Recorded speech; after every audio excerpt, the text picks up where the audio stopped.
All right, guys, this is episode number 119. And I'm going to feature the Project 2020 cards for Mike Trout.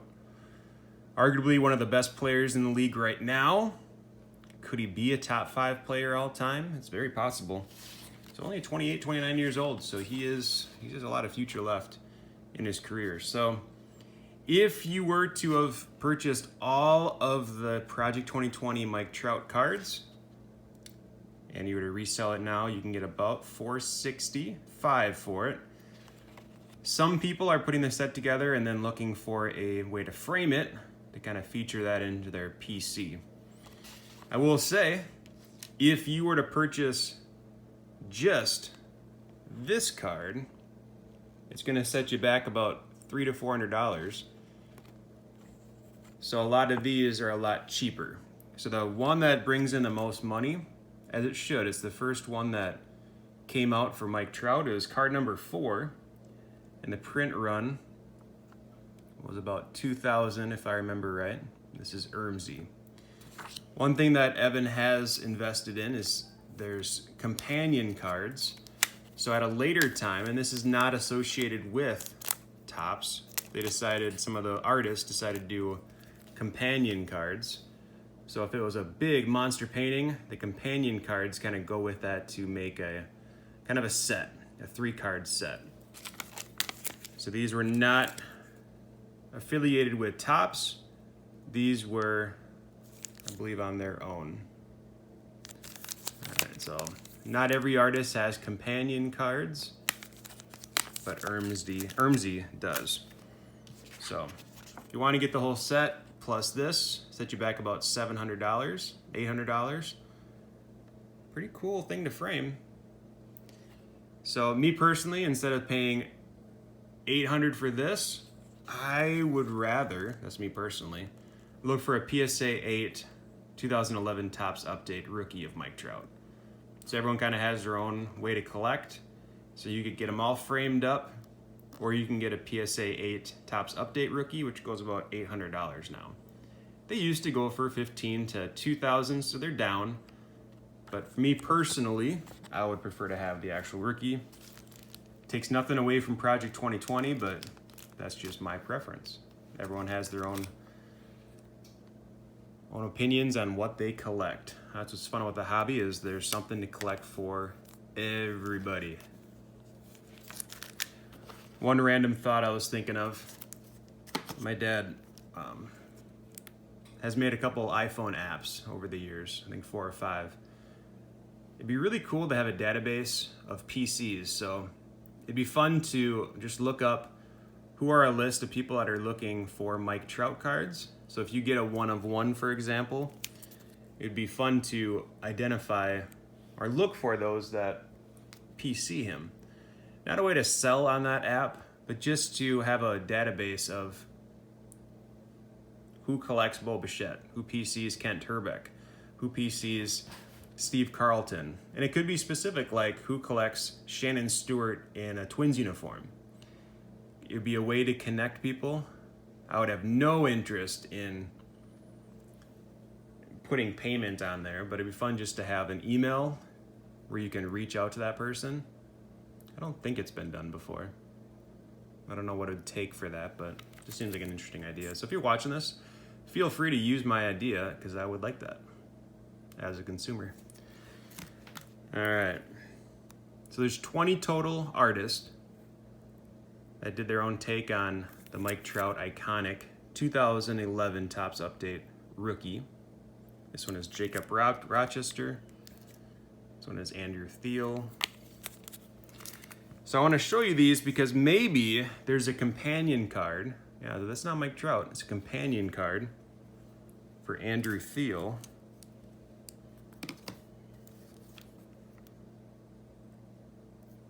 Got them mixed up. Dun, dun, dun. There's Andrew Thiel. So kind of the style goes together. So the artist could decide what companion card they wanted. I think that was a smart business move, because if there's a card that comes out featuring the Sandlot movie, that would definitely spark some interest. So andrewthiel.com. Again, these are not associated with Topps. I don't know if Topps had to give an okay to do a similar type of set. That's pretty cool. Before you brought that over, I've never seen that Sandlot card before. This one is Ben Baller. He collaborated with Topps to do a Topps Chrome set.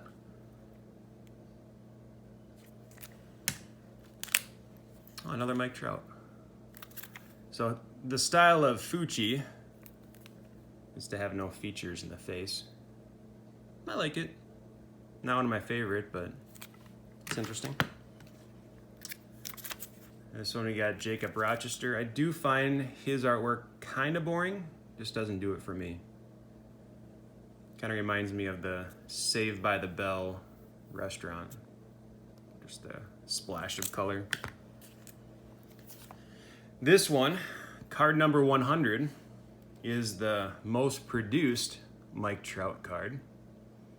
I think at this time people were thinking, man, if I buy 10 of them, I can resell them for twice the amount of money. Didn't quite work out that way. But Blake Jameson, there was 74,862 of these printed. A lot of them. Second highest out of all the Project 2020 cards. The most, if you're wondering, is card number 88, Ken Griffey, Keith Shore. 99,000 of those were printed. The lowest, the top two lowest are both, you've seen this card. The two lowest are Dwight Gooden. And I really wish they would have picked a different player. So this was a companion card to go along with this one. Freeze it if you want, because when I first saw this, when Evan brought it over, I just stared at it like, what is going on in this picture? There's more in the back. You can definitely tell that he used to do tattoos. Definitely you can see that in his style. Early on in his cards, so JK5, a video just for JK5, you can see it's just a black and white design, and then he started adding one color. And then towards the end, 19 and 20, there's like 3 different colors in his cards with more detail. It got more detail as he went on. If you go to the Topps YouTube page, you can see an interview that Topps did with JK5. That's one of my favorite. So Sophia Chang, I love the comic book look. This might be my favorite one. So Millville is the city that he was raised in. All right. Again, I like cards that are similar to the original. I think this is the companion card. Some go different ways. So the natural, you have a Trout. I wonder why they put a Trout. Kind of cool. And with his artwork, there's a lot of triangles. And I guess there's some kind of mystery triangle that is supposed to be meaningful. Something like that. All right, this one is Grotesque, maybe? Swiss-born Belgian trained graphic designer. This one's kind of mediocre.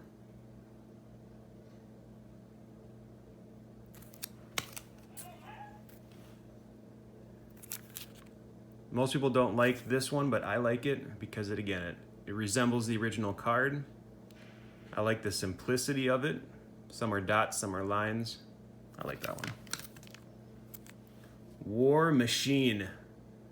So war is a stat that, I don't know, maybe 10 years ago I started seeing war stats, or maybe 8 years ago. It's a way to indicate kind of the greatest of all time players. Like Babe Ruth has a war total of 150.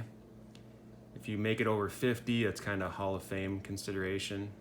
This guy's at, what, 90 already? So, a player like Bo Bichette consistently puts up about 5 war. Will probably do 5 war for 4 or 5 years. So I think this is the companion one, maybe. Numbered out of 150. Very, very unique. Very unique. And I think that is actually in Topps archive. I think that phrase, Millville, I think it is. And again, not associated with Topps. Born in 91. So I was in first grade when he was born. Wait.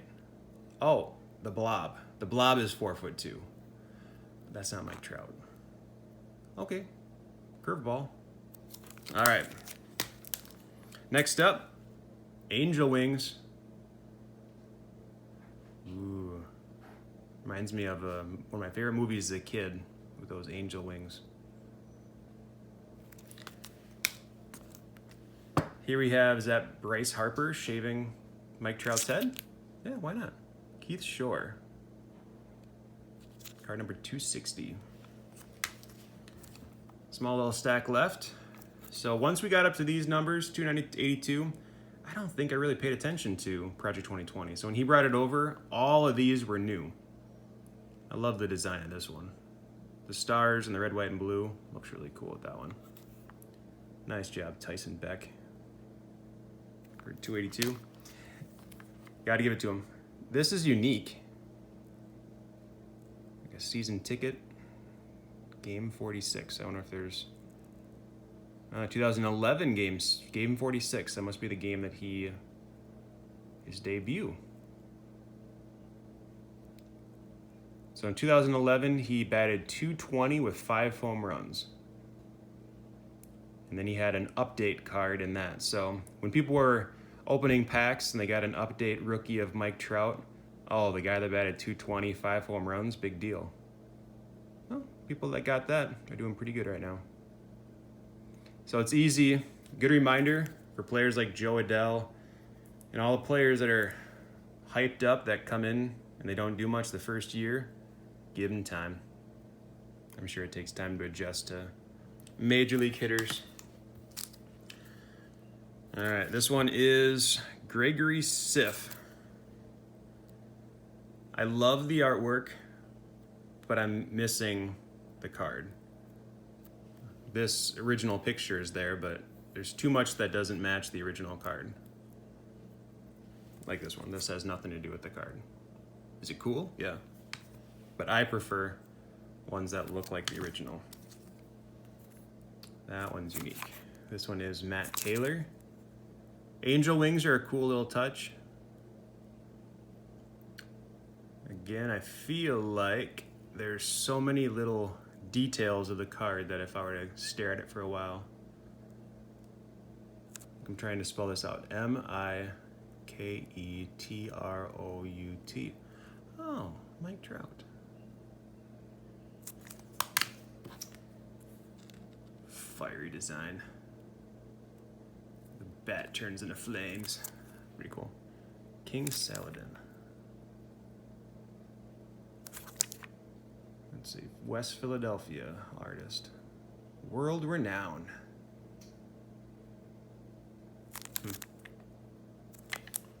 Yeah, this one definitely moves a lot in the case. All right. 2 more. Other angel wings. I think all the artists agreed that angel wings were going to go on Mike Trout. Kobe Bryant has a card from 2012, I believe, that has angel wings on there.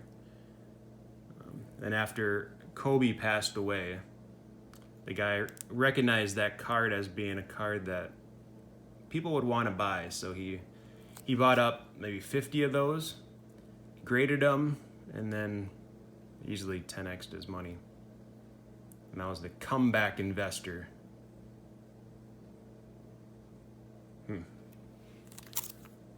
All right, Mr. Cartoon. And the last one is not a Project 2020. He paid a couple bucks for a reprint. Not an official one. Some dude that's trying to make a buck and make people mad in the hobby. He paid a couple bucks for it.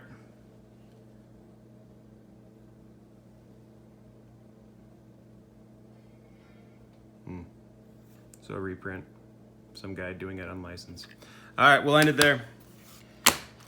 What do you guys think? Cool designs like the original.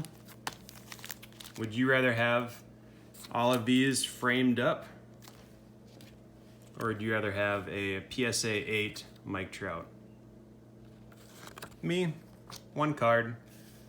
That's me personally. All right, thanks for watching. Happy collecting.